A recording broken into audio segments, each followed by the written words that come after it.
go through the entrance gate. And today, ladies and gentlemen, we are at Ashwell in, I believe it's just inside Hertfordshire. It's right on the Cambridgeshire border. It's a beautiful village, but it has a number of interesting, should we say, reputations. One, for the graffiti that you find inside St Mary's Church, where we're about to go into. Also for the architecture that you can see around the village. And for a spring that has a species of flatworm that is not found anywhere else in England. And look at this. Isn't this beautiful? This is very, very ancient. So now we'll walk into the church. All dates from the 14th century, I believe.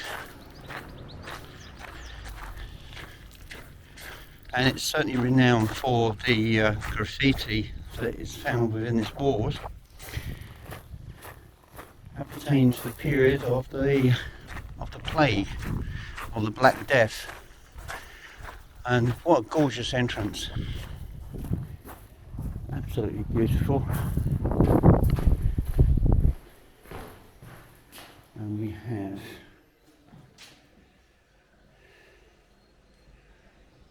I have a buzz about Mars here. Okay, let's go in.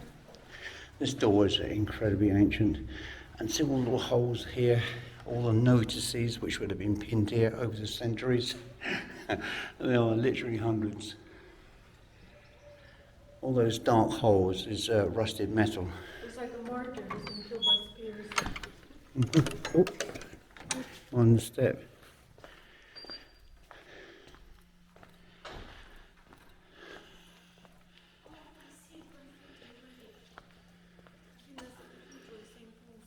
I'm just going to wander down with the camera first so people can enjoy the atmosphere here.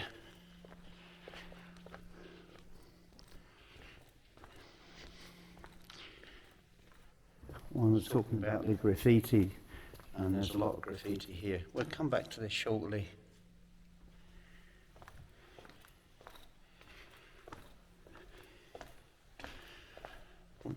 This is so light and airy. It is absolutely beautiful. I mean, come on, this is just something very, very special here.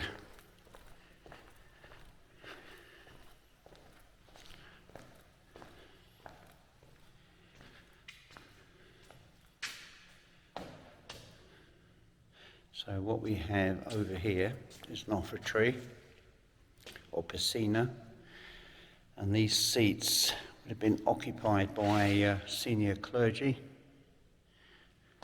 at Mass. It all harks back to its earlier Catholic days, before King Henry VIII made England a Protestant country and condemned the Catholic faith. Isn't this beautiful?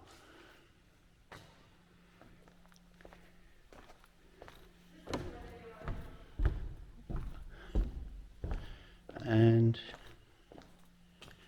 this small chapel here, look at the screen. Isn't this beautiful?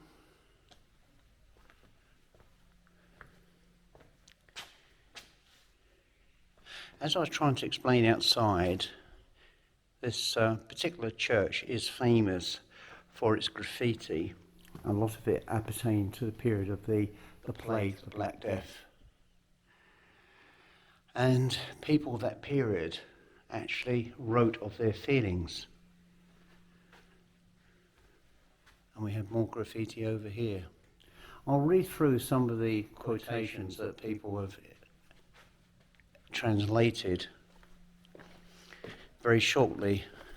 I can't read Old English or Latin, so I'm going to rely upon Wikipedia to answer that question for me. Okay, one has just pointed out where the bulk of the graffiti is, and a rather attractive font there.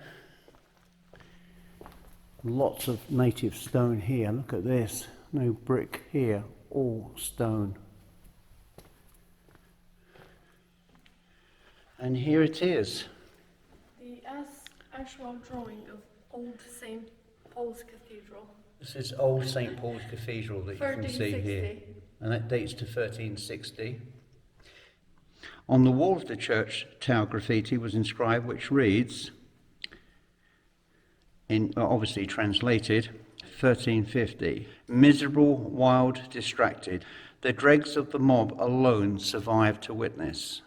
This refers to the bubonic plague epidemic during the reign of Edward III, when it is known that Ashwell suffered greatly at this time. So these were the survivors, or indeed the sufferers of the Great Plague. A later graffiti dated 1361 reads, translated, and in the end a tempest full and mighty. This year, 1361, thunders mightily in the world. The last line probably refers to a famous storm of St. Mars Day on the 15th of January 1361, which may have cleared the air of any remaining traces of the Black Death. Now, the sketch that we can see of the old St. Paul's Cathedral here, this is the most important graffiti, not only because of the depictions of national importance, but also because the medieval depiction of buildings in such detail is rare, even in manuscripts. The date the depiction was made was sometime in the 14th or 15th century. Architecturally, it shows a building in the perpendicular style of about 1350 to 1500.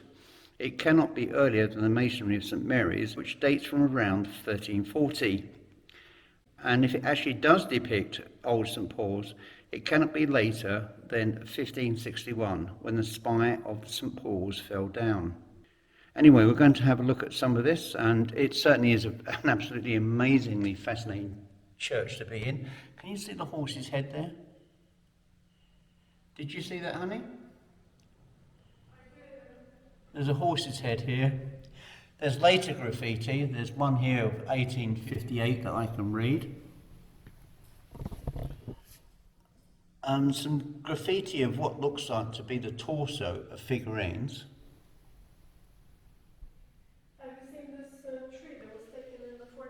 I'll come over to that in a minute. I'm just carrying what we got here.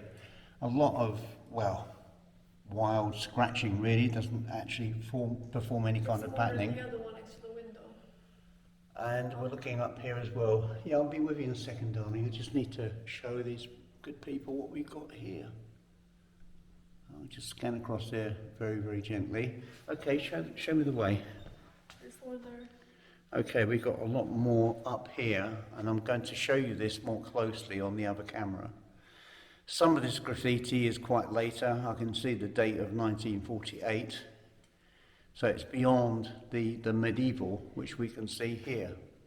The other thing that I found strange, I've never seen this in a church, are those memorial plaques, which are quite unusual. Yeah, these are leaded plates that you can see here, folks. You often find that kind of lettering on, and especially with the metal, on leaded pipework. But this is also the people who did the carpentry, the plumbing. I've never seen this at all in any other church, so for me this is quite unique, to say the very least.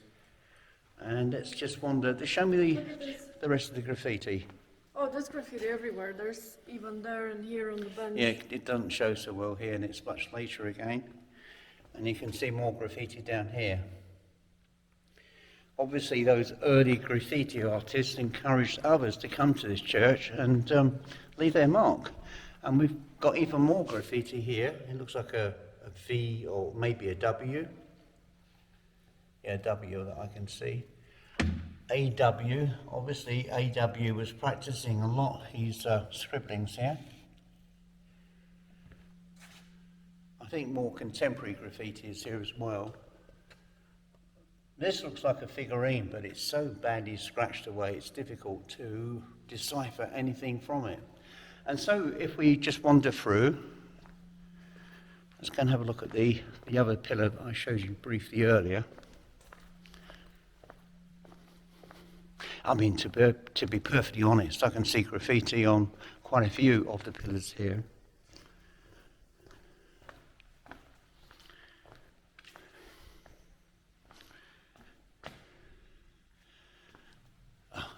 the skulls. I love the chimes, the Westminster chimes of this church. Let's see, let's find the other graffiti. Oh yes, here we are. There's a piano in the way. Let's have a wander around.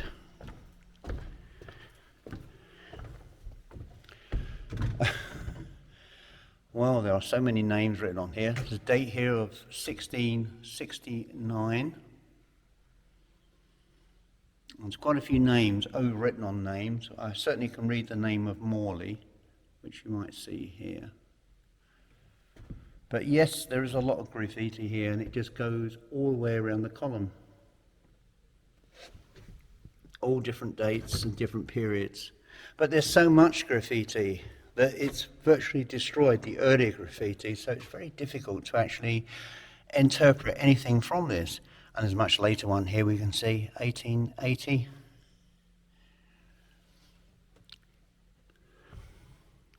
This says PL 1100, or it could be PL Hoon. It's difficult to say, isn't it? And more graffiti here as well. A much graffitized church, if I ever saw one. A lot more graffiti down here. Most of it is inane, bland and quite boring.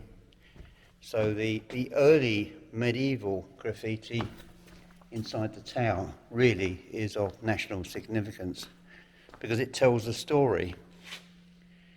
Sadly, the graffiti that we're seeing around here doesn't really evoke that, does it? It doesn't actually tell you anything.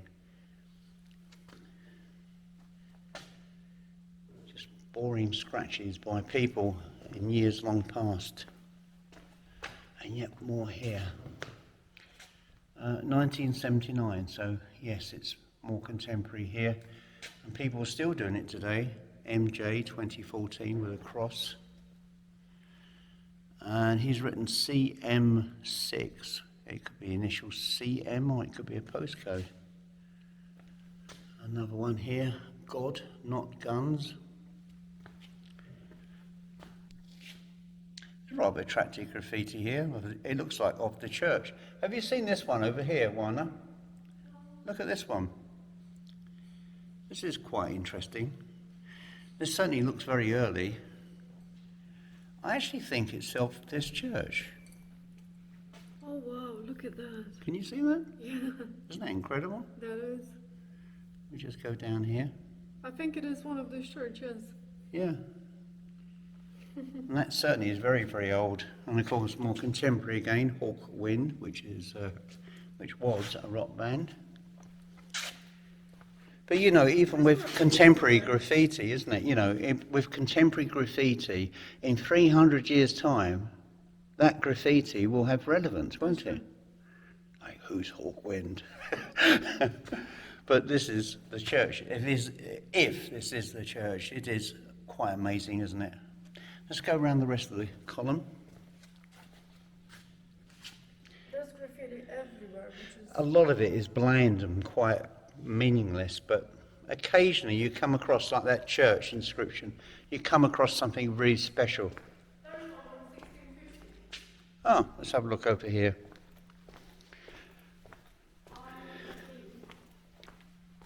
And it's dated 1650. And then someone else, IS, wrote in 1 year afterwards, 1651. Here we are. So yes, some more earlier graffiti. It's everywhere here, isn't it?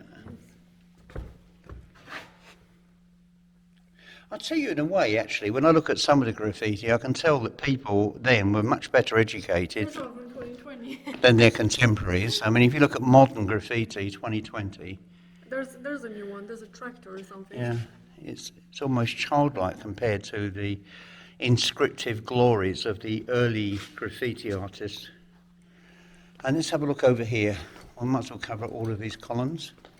And we There's have another one of the church, look. we have another one of the church here. Look, how about look at this one? Stand out the light.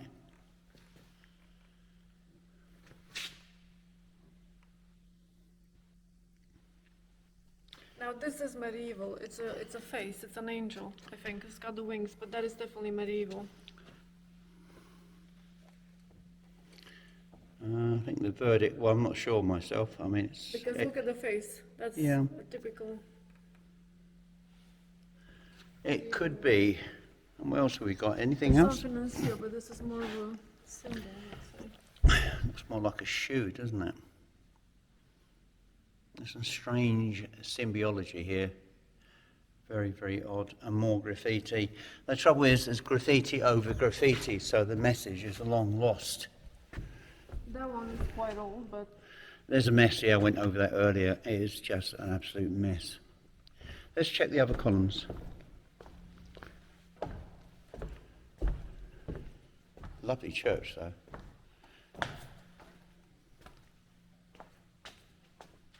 Okay, let's have a look here.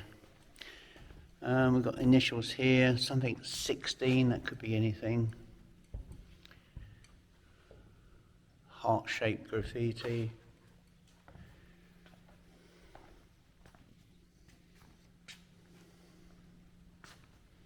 Yep, 1676, MREG 1676.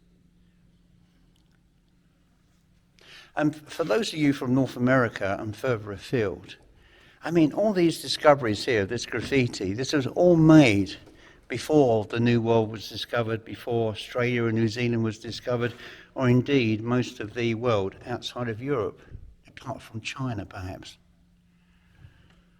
and parts of Africa. It's incredible, isn't it? Let's have a look further up. Let's check the next column. Kind of like a voyage of discovery, isn't it? You know, you're going around these columns. There's so much graffiti here. 1987. Yeah. But you know, in another 200 years, people will be grateful for that graffiti. EBAM, but no date. And we're looking around further. It's had a lot of damage repaired here, as you can see, with the cement. Nothing much there. And then, of course, now this is interesting symbiology. If anyone's got any suggestions as to what they think this might be, it looks like the will of life. But you might interpret that differently. Please let me know. And we have another one here, look. Have you seen this one? I'm not sure if you can see that. But there's another will there with concentric rings. And there's more graffiti here as well. But it's very difficult to read. Wow, there's some incredible stuff here, isn't there?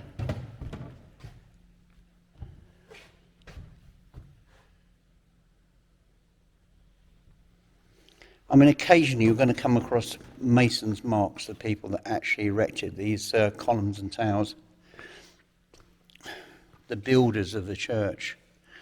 And some of these marks are going to be witch marks, obviously to exclude witches from entering the church.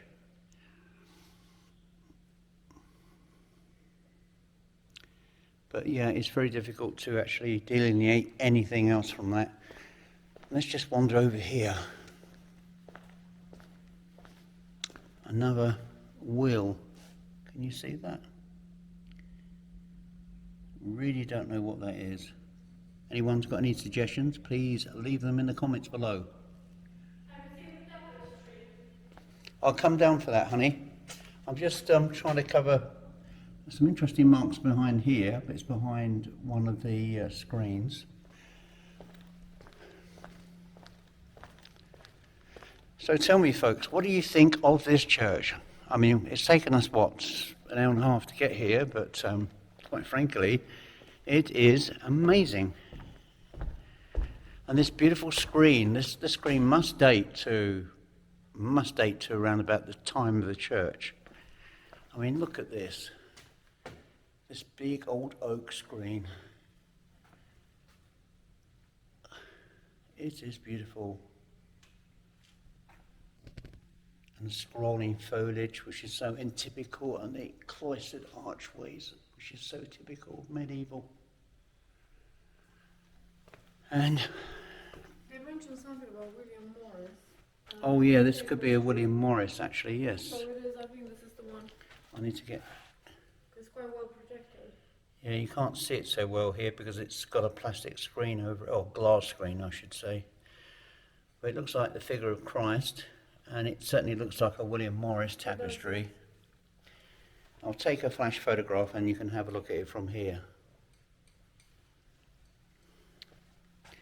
So yes, this is quite something, isn't it? This is very, very special. Such a beautiful church. And we're actually in the Lady Chapel. And this dates from the late 14th century.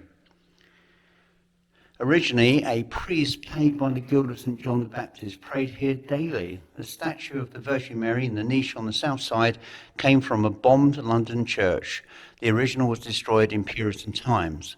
The walls would have been decorated with pink and green roses and fragments, which can still be seen high up on the north wall. The park close screens are late 15th century. So the screens that we see here are late 15th century.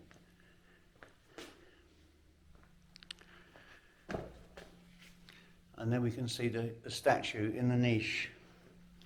I'm being a bit naughty here. Let's go up here and have a look. You're not going to see so much from here. Let's go around the other side.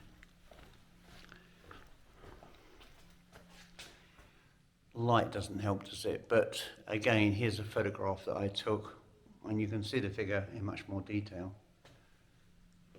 So anyway, on this camera, I love the roof. On this camera, I'm actually coming off for now, and we're going to have a walk around the village very shortly, and you can join us on that walk. Just one last view from you, Oana. What do you think? I think this place is very special to me because this is part of the documentary Christina Medieval Life, which I highly recommend. You find it on Gloria TV. And you just type Gloria TV, Christina Medieval Life. And this is the church that's at the beginning of the documentary, and it shows all the graffiti. So when I was watching the documentary, I never thought I was going to actually be here to see the graffiti and the church. I think it's breathtaking. It's absolutely beautiful. It's got so much... They all have age, but so many people left their print here. It has the age of charm. Yeah, and it's just, it's raw. It's hard to explain. It makes you feel like you're almost touching the faces of the people that inscribed it. Yeah, that's true, yes. Because you're listening to their thoughts. Yes. At a terrible time in human history. Yes. Well, anyway, we're going to go off camera briefly now, and I'm hoping to make a documentary of this at some later date. But for now, I will speak to you again very shortly as we wander around this wonderful village. And you're enjoying it, aren't you? Yes. Yes.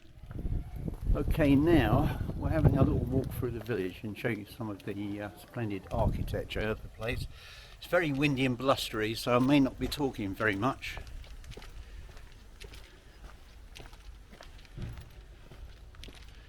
But across the road is the church where we visited a short while ago.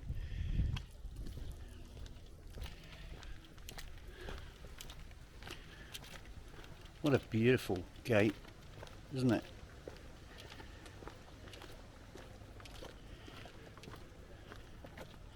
Absolutely wonderful. Beautiful butcher.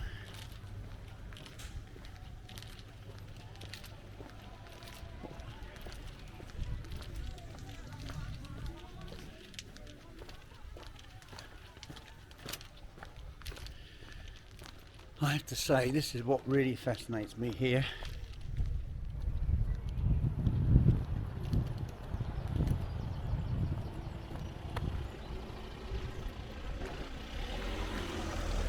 Oh, dear God. Just bear with me. This beautiful property here. It's the Ashwell Village Museum.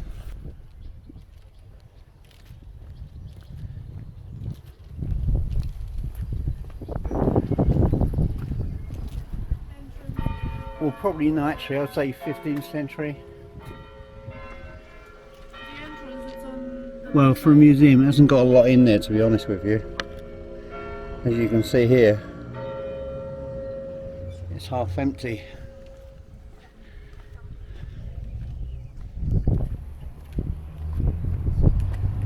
Yeah.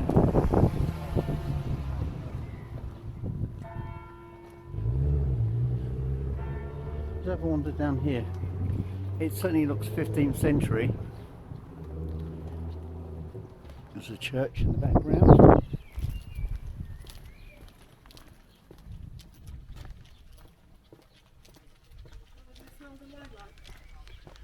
Mm.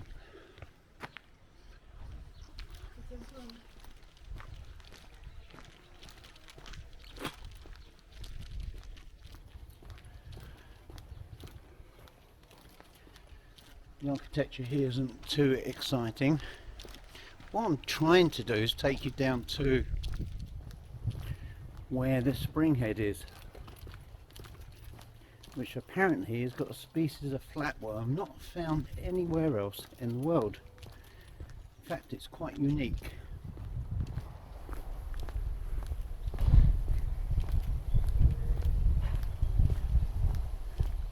It's going to be a bit blustery here, but the perfume coming off the trees, lilac particularly, is, oh, look at that.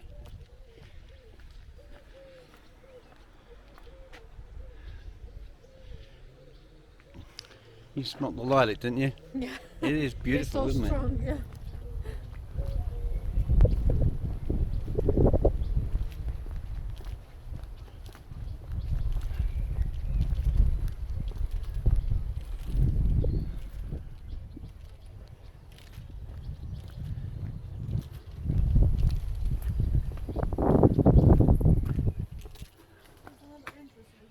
Yeah, nice back view of the church.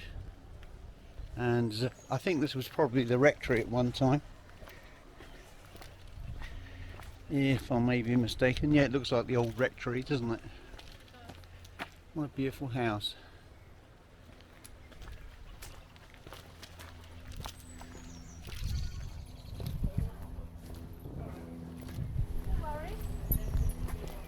Yeah, it's the old rectory. Quai Supri. There we are, the old rectory. Yeah, it's a lovely building. The church certainly knew how to live in the old days, didn't they? Big Victorian houses at the back there, look. With a spiral staircase.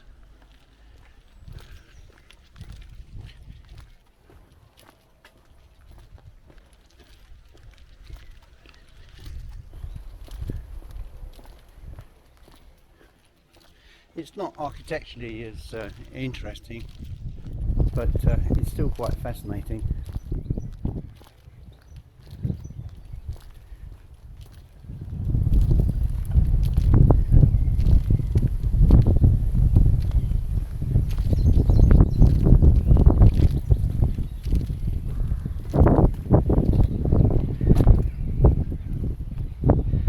Another very attractive house. And here's the old village lockup.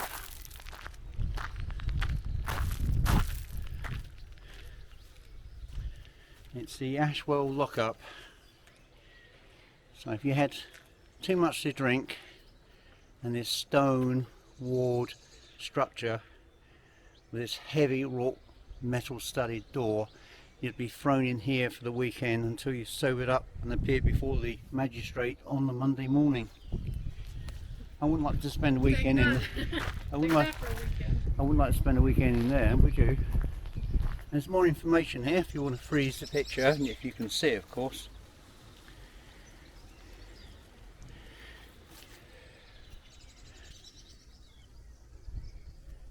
But let's. Yeah, that's it. Yeah, number. I just want to show people the layout here. Lovely old house down here. Look. It's all private property, so we can't go too far. Let's go down the alleyway.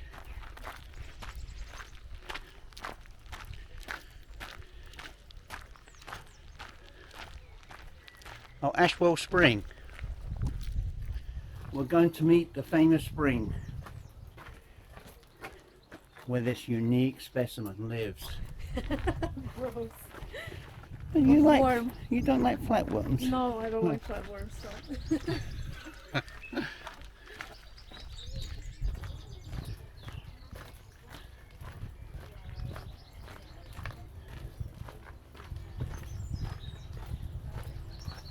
This lovely old barn here, look.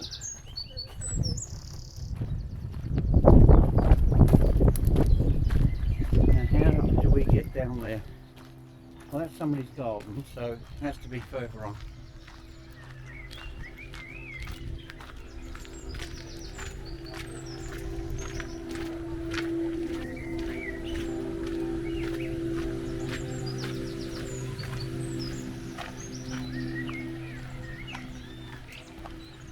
Ah, here we go.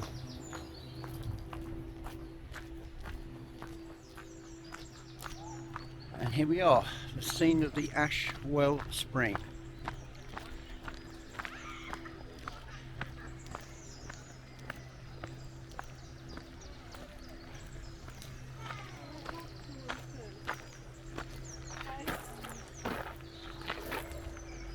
And there we are, the Ashwell Spring. It comes from the Anglo-Saxon meaning ash or well or spring. Ash trees seen here in flower remain a prominent feature of the spring's basin along with sycamore and crack willow. Trees are important in providing some shade.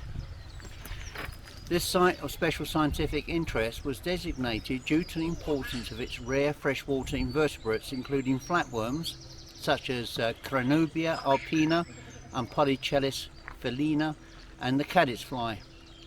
These are dependent on the high quality cold water which comes from a hard bank of chalk known as the Tossenhoe stone. Some may be relics of Ice Age fauna survived as isolated populations in the cold spring water. So there you have it. So where does the spring actually come from? Over there. Oh, over there. I think so. Is that the source of the spring over there? That one, Yeah. Dare I walk out there? it's a little bit cold. It's okay though. I'm thinking about getting wet.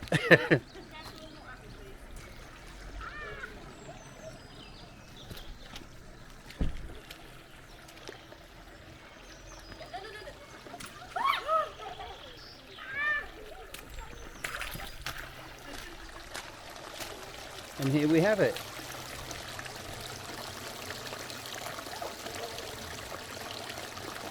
This is where this unique water source originates from.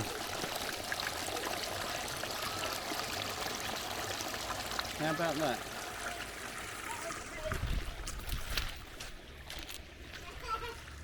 Almost.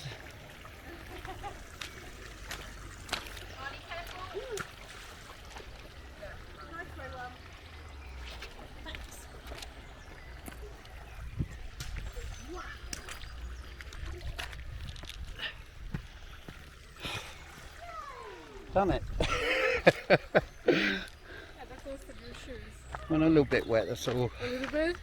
I think it's more than a little bit. Let's have a look along the rest of this. So yeah, this is a source of a very, very cold spring, which they believed has preserved these creatures from the Ice Age because of its coldness. It's certainly wet.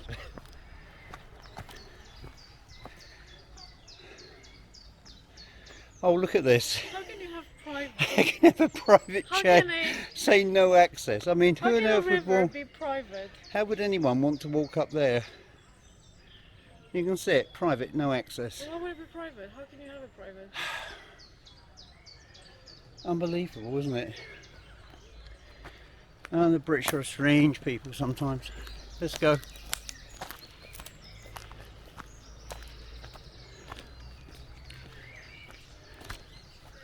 I really enjoyed this.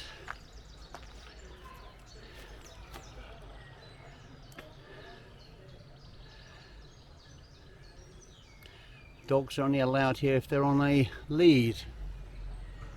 because it is a site of special scientific interest. It's quite unique actually. I know you and I may not be able to appreciate it by looking at it, but it is. Anyway, let's get our way back to the car.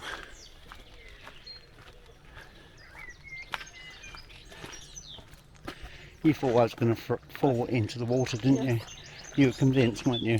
Admit it. Yes. Yeah, so was I.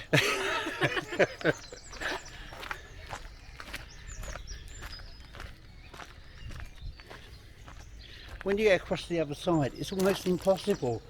There's an iron fence up there, so you can't actually clamber up the embankment. If we take a left, that's going to take us on the main road. That'll take us back out the village, won't it? No, Oh, that onto the takes main us to road, the okay. road.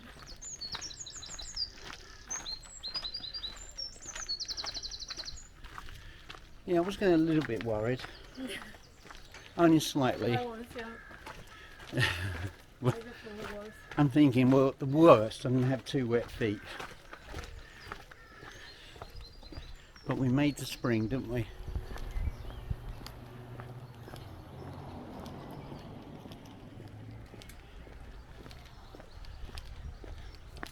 Some nice horse poo pies. Nice old-fashioned property here. And again, you've got a varied range of ages for some of these houses. We actually drove down here when we first came here, so this will take us back to where our car is. Like this man.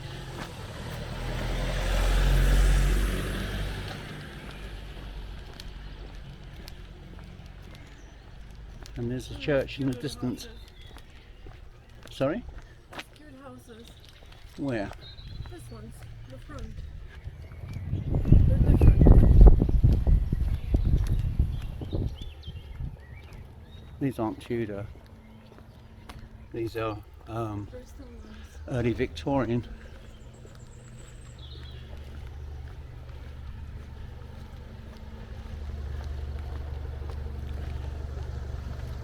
The property tucked away up the drive. Yeah, it's been quite an interesting wander around. And in the middle you have the spring head and you have this abundant nature reserve, which partly is privately owned. You're not even allowed to walk into the river.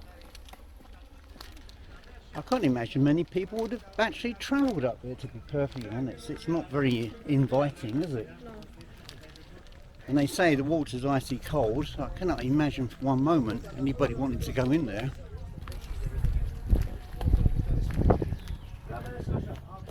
This property's got a lot more antiquity. And you can see here, where you see this oak frame, this is actually an old window. It says side entrance. Yeah. Pick it up and so kind of. No, this would have been in the earlier, in the early days. That would have been the window. This doesn't have today. This has been much extended, this property, but its early part of it is much earlier. And look at this lovely barn. Probably can't see it so well on this camera.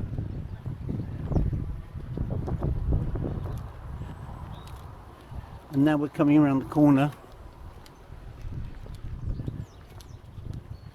And we're coming back to where we started eventually, hopefully.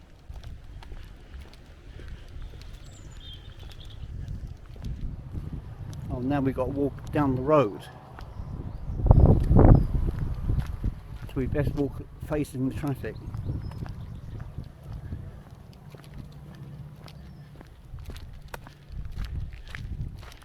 It's always a bit dodgy walking down English country lanes. It's only because a lot of people don't actually observe the highway code and tend to drive erratically and dangerously. You stay close to me.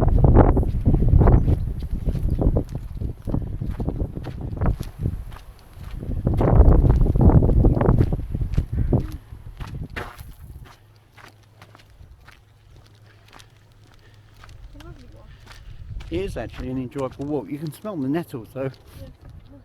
Oh, and the cow, there's the cow parsley actually that smells. It's these things. Oh, I see. Yeah. I don't think, it's ironically called cow parsley because no cow would eat it because of its poisonous nature. It smells, doesn't it? Horrible urine smell. Yeah, that's true. That's the smell.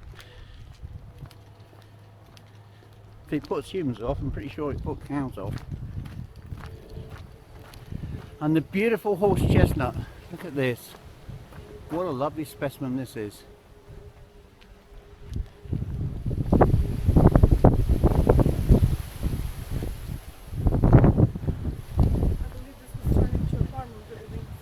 Everybody says they love the English horse chestnut, but the horse chestnut comes from India. But people associate it more with England. Oh, okay, it looks like another timber frame property coming up. Someone's pumping something out. This one is very strange. It's massive because it's got the wheel of a water mill. Well, this house here, Yeah, you'll see it. it probably was at one time. And that's Oh, I the see, next yes, it would have been. part. Yeah, it would have been. And there it is. But they built a modern property on it. The water is really clean. Yeah. It's what's coming from that spring, isn't it? Oh yeah.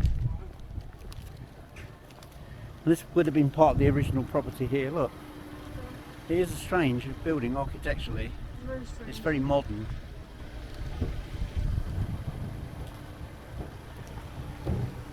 But obviously at one point it was a village watermill. And we've got the gatehouse on the right with the wisteria over it. Isn't it such a beautiful property? What does this lead to, I wonder? We saw the van drive down there, didn't we? Yeah, there's a large house down there.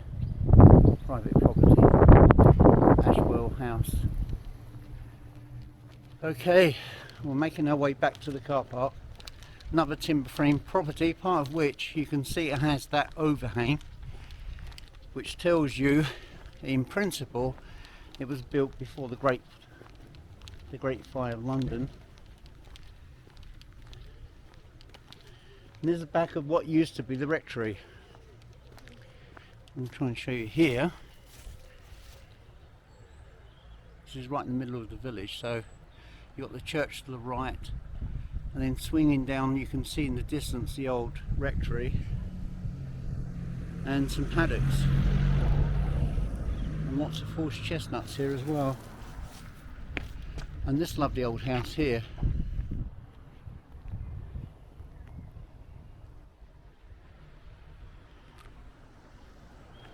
And there's a car coming. Make our way forward. Yes, and we've got another, what looks to be 17th century property. Okay, we need to cross over now.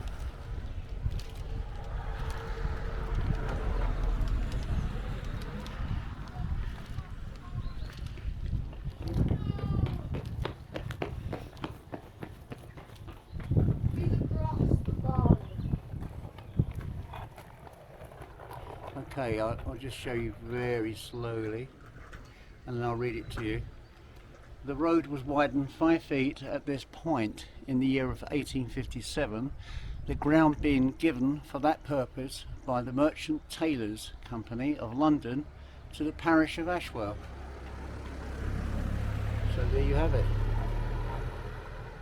And let's move on. Another fine view of the church.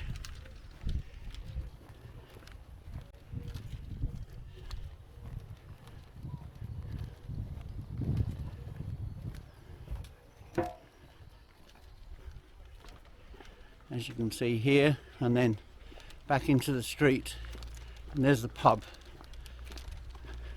This is the house. Yep. To the right. Lovely little cottage.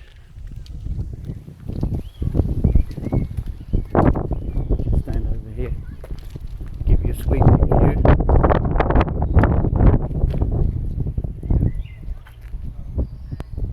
That would have been an old entrance to the church. It's been walled out. Where's that? That one. Right in front of you. Oh yeah, you can see a side doorway. Yeah, I saw it inside, blocked off.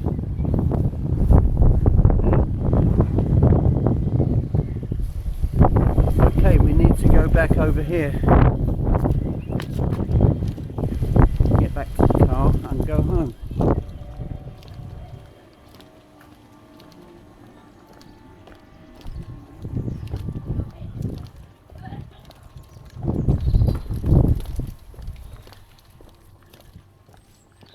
And that's our magical mystery tour of Ashwell completed. And now I'm going off camera. Thank you for joining me. And thank you to you, Yeah, Oana, for hope coming. you enjoyed it.